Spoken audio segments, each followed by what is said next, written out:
What is going on, guys? It's Mac. Thank you so much for tuning in to today's video. It's a special one. As you guys can see, we crossed 1,000 subscribers. Means the world to me from the bottom of my heart. 4 months ago, I started this journey, and it's something I always wanted to do, and I didn't have the courage to do it. I always wanted to help people through platforms and stuff and share what worked for me and how I changed my life around and kind of motivational purposes, but as well, journal for myself down the road to look back on. And to see that I have hit 1,000 subscribers, all the support from you guys every single video, the likes, the comments, the subs on both Instagram and YouTube is just insane. The support's been wild and I appreciate you so much. Today's video is going to be a Q&A. I've had a lot of questions, so I'm going to try and answer all of them. And yeah, we'll jump right into it. All right, so the first question we have here is, you do scalping, ? And what scalping strategy you use for high win rate, bro? All right, guys, so I wouldn't say I scalp, I intraday trade. So I'll be in a trade for around anywhere from 30 minutes, I'd say, to maybe an hour or 2 hours. It honestly all depends on the market conditions. Sometimes the trade enters me in and launches all the way to TP in a matter of minutes. So I wouldn't say my strategy is a scalping strategy, because that's not what I intend for it to be. The time I'm in the trade is totally up to the market, but I'm more higher time frame based for all my confluences and whatnot, and then I just enter on the lower time frame rate when it's time to enter. All right, guys, so the next question here, I'm earning good profit on daily basis, but I still have in mind that I'm going to blow my account. Why? I've been there so many times, and it all comes down to confidence. If you're earning good profit, remind yourself that you're earning good profit. Don't think about things that haven't happened yet. Don't think about the worst case scenario. In that moment of time, whether you're going through the stage where trading, it's like this, right? So like you'll think you have it all, and then you'll learn quick that you don't, and then you think you have it all, then you'll learn quick. If you're in one of those stages, my best advice would just be, if you're earning good profit, have amazing risk management, where when you do stoop down and you do have a couple losses in a row, you're not going to blow your account. I truly believe that it's impossible to blow your account if you are doing proper risk management. I truly believe the only way you blow your account, in my opinion, is if you're risking like 5 to 10% per trade or more and you're not a consistent trader. But off the very beginning, if you're risking less, say 0.25, 0.5, or even 1%, you have to lose 100 trades in a row to blow that account risking 1%. So if you're doing that, in my opinion, you're not ready to be trading live accounts anyway. So yeah, I would just say proper risk management and focusing on the fact that you are doing very well, and try and keep that up as long as possible before you dip back down to learn more lessons and then pop back up. So I hope that helps. All right, guys, next question. Where do you learn this trading strategy from? So I've learned my trading strategy.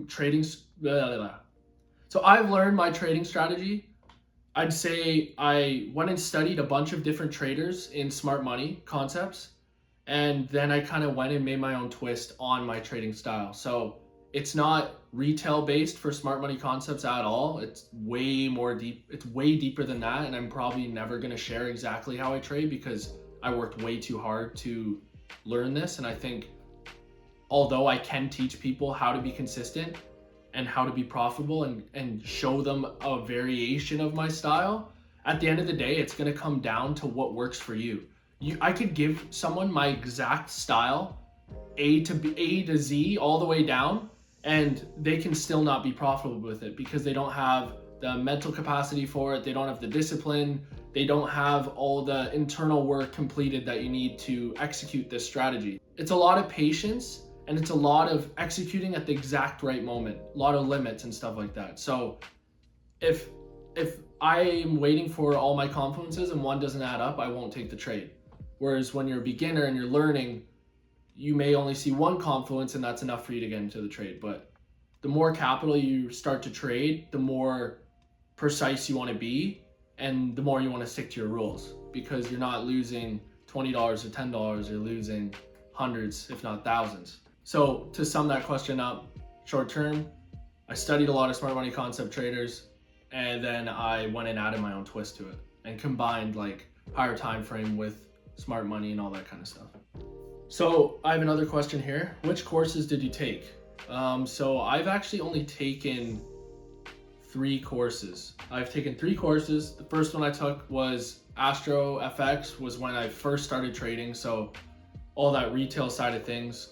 And that actually did help me because I learned what to look for when I'm targeting retail liquidity and stuff like that.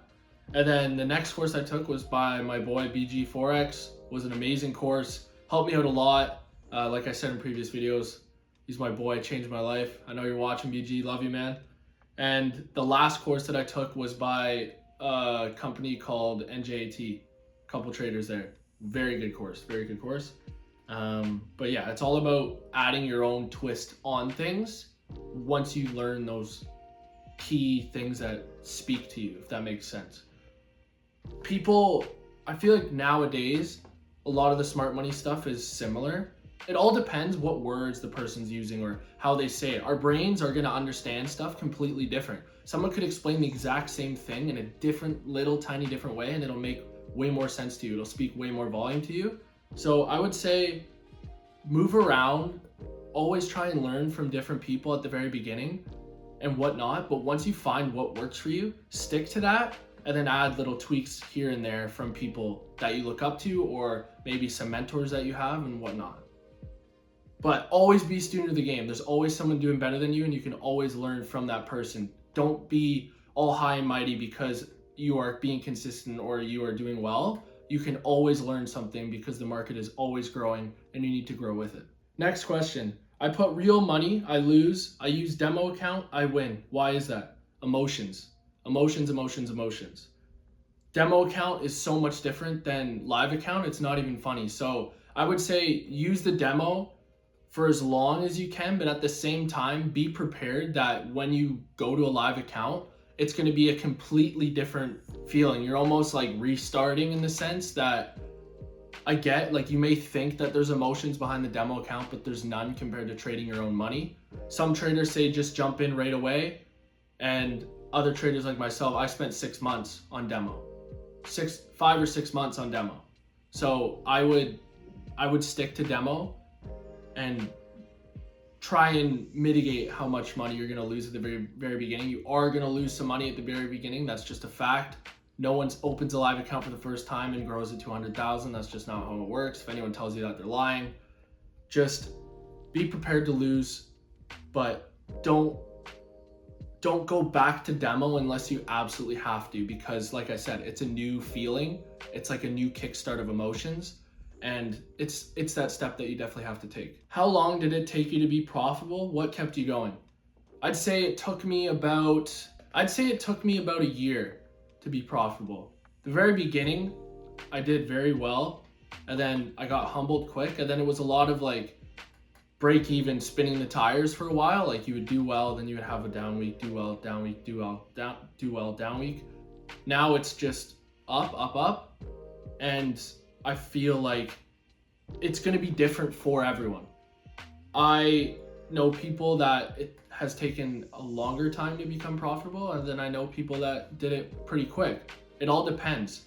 I put in so much damn effort, so much damn effort. Like I've said in other videos, like 15 hours a day on the charts practicing. So my timeline's going to be different. Your timeline's going to be different than everyone else. Don't base someone else's profitability timeline on how yours is going to be, if that makes sense. You're a completely different person. You're a completely different trader. Don't put a timeline on it, because when you put a timeline on things, you stress yourself out, especially when it's something like this. All that matters is you're starting. All that matters is you're working towards it. So just do it every single day and you're going to be there. So I hope that helps. It's your timeline, no one else's. And yeah. All right, this question's from Mona. What's up, bro? 5-minute entries or 1 minute? Which one would you pick? So personally for me now, I enter off of the 5-minute majority of the time. I'll use 50% of the block. I found with the M1, sitting on it too long, I wasn't doing that well. I don't stay on the lower time frame that much anymore. If I can enter right off of a 5-minute block, I prefer that any day of the week, because I found I was either using a block that didn't have much power in it, or I was over refining and it would come and miss my entry. So now by using the 5-minute block, say there's a bunch of M1s, it'll grab the collective of that range and then tag me in most of the time. So yes, in my opinion, I picked the 5-minute block because I feel like they hold more. There's more data in the 5-minute block, and you're just way more aligned with structure that way. All right, so the next question I have here, where is a good place to start if you are a beginner? If you are a beginner, everywhere you start is a good start as a beginner. You just taking that first step is a good start. There's so many different ways you can trade, like I say. I talk about smart money concepts because that's what how I currently trade, sorta, in that area. But there's people that trade support resistance that are profitable. There's people that trade trend lines. There's so many different ways. So I would say dabble around in different areas. Don't just start and say, okay, I'm going to become this trader. I'm going to become a scalper. I'm going to become a swing trader. I'm going to become an intraday trader. I would say try them all out. See what one works for you. It's going to be different on your situation in life too. So if you're working a 9-to-5 job, you're not going to be a scalper. You're going to look for, and in my opinion, higher time frame based swing trades that you can, when that notification comes off on your phone, you're able to place that in there, place the entry in there and go. If you have more time on the charts, I would say intraday scalping. It's completely up to you. But then at the end of the day, it's going to be what works for you. I tried scalping. I didn't like it. I tried swing trading, didn't fit my style. And now I've kind of have a combination of intraday and scalping. So that's what I like the most. I would say move around, figure out what works for you, and just learn. Become a sponge and learn. And then you're going to find what works for you. So I hope that helps. All right, guys. So the next question I have here is, what is your process when reviewing your trade journal? How do you analyze and tweak your trading based on the trades you have taken? So my process when reviewing my trade journal is I have two things. So I have, it's not there right now, but I have a trade journal that I talk about just affirmations every single day. Like I said in previous videos, every single morning, I write out affirmations like I am better than yesterday. I am blah, blah, blah. I am blah, blah, blah. And I have a journal where I write all that out. And then on the right side, I'll document writing with hand printing. I'll write like how the trading session's going, how are my emotions, blah, blah, blah. Then I have a Notion where I will screenshot the trades that I take and explain why I took them. And then I will also screenshot every trade that happened throughout that session and learn from the mistakes I didn't make, if that makes sense, or the trades I didn't take that I should have taken, blah, blah, blah, blah. So I have a digital journal, which is my Notion, and then I have a writing journal where I get a lot of my thoughts out. And it's so beneficial because I feel like once you get your thoughts on paper and out of your mind and you're writing it, it's a lot different than just typing it. So I found when I was documenting how my emotions were feeling on paper rather than on the computer, it was a lot more beneficial to me. How do you reduce fear in executing trades, even if you have a proven strategy? Let's say you have fear of being wrong. How can you deal with this? It's simple. Drop the fear. I know it's simpler said than done, but what I literally was doing was I would say out loud, like, screw fear. Like, I would swear, obviously, but I'm not going to swear on here. I would say blank fear right before I would take a trade, because fear is the main killer of our dreams. Fear is the main reason why people don't succeed or take any chances. So just know that if you have a proven strategy that works for you, stick your middle finger up to the computer and be like, F you fear, I'm taking this trade, it fits my plan, and there you go. I even had a sticky note on here that said F fear. I'm not kidding. So have fun with it. Get yourself fired up. If it fits your plan and you know it's a proven strategy, it's a mental thing. So the only way you're going to get out of that is by having fun with it and doing gestures like that and just taking the trade, because just know it's not your skill. It's a proven strategy. It's not your skill. It's mental. So yeah, hope that helps you a lot.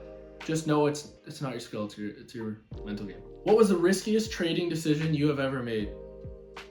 This is funny. This is a funny one, and my boy Brad and I can both relate to this one. I know he'll laugh, and he probably knows exactly what I'm talking about here, but when we first started trading live, we were over risking so much to the point now I'm laughing my head off. Like, we started our accounts with like $1,000, and we were risking so much. Like, I would have 4 trades running at the exact same time, different pairs, all risking like 0.2